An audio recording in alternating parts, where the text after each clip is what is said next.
Salut, c'est Raska. Aujourd'hui, je te parle de Axar, la BD que je sors en librairie. On en parle tout de suite.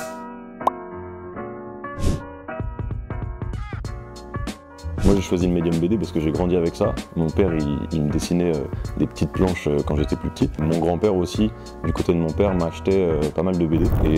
Et du coup, quand j'ai voulu raconter une histoire autour du rap, à la base, je voulais un sujet plus sérieux, plus vulgarisation. Je me suis dit qu'en fait ça serait cool de reconnecter aussi avec la jeunesse sur ce médium-là, parce que j'ai l'impression que les plus petits aujourd'hui ils sont pas forcément dans de la BD, etc. Et je me suis dit que c'était un petit pari pour reconnecter les plus vieux comme moi qui ont grandi avec ça et les plus jeunes, et parler d'un sujet qui me parle, le rap, la musique, et placer quelques petits trucs de vulgarisation là-dedans. Voilà.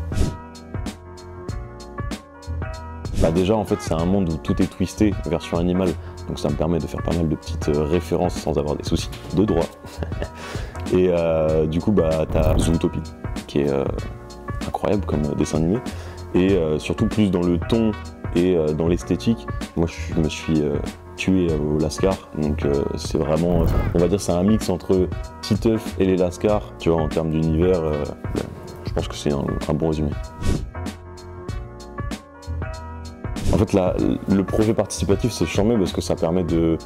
Enfin, moi, j'ai créé une vidéo YouTube pour montrer tout ce projet-là aux gens. J'ai essayé de faire une vidéo vraiment dans l'univers où j'ai recréé toute la chambre du personnage principal, etc. J'ai voulu amener les gens dans cet univers-là, parce que c'est toujours dur de vendre un projet sans que les gens connaissent l'histoire, etc. Ça aurait été peut-être plus simple, justement, sur un truc de full vulgarisation. Au moins, les gens, ils savent pourquoi ils achètent. Là, tu connais pas l'histoire. Et je suis content parce que les gens, ils m'ont fait confiance. Ça a vraiment bien marché. Et c'est charmé de se dire que 2 ans et demi en arrière, j'ai l'idée, je commence à faire quelques croquis, et que là, je vais pouvoir la voir en librairie.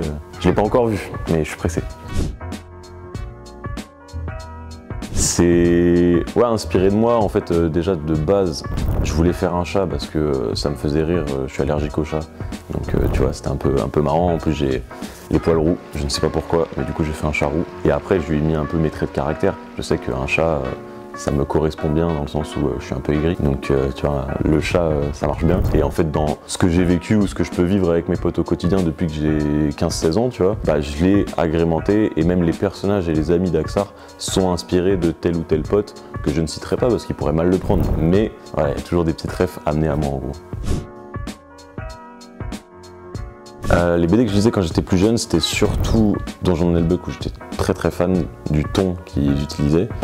Captain Biceps, je trouvais ça trop bien. Il y a un truc qui s'appelle Blue Cops, du coup, que j'ai cité, je sais pas si tu connais, qui est une BD sur des flics véreux, mais qui est vraiment trop drôle. Titeuf, classique. Kid Paddle, incroyable. Dans Titeuf, il y a pas mal de rêves pop culture où il va twister un peu certains personnages, qu'il va redessiner à sa sauce, etc. Et c'est ce que j'ai essayé d'amener dans la BD à ma petite échelle. Hein. Zep, si tu passes par là, je t'adore, je suis fan de toi, mec. Je suis curieux d'abord de voir un peu l'impact que ça peut avoir en librairie.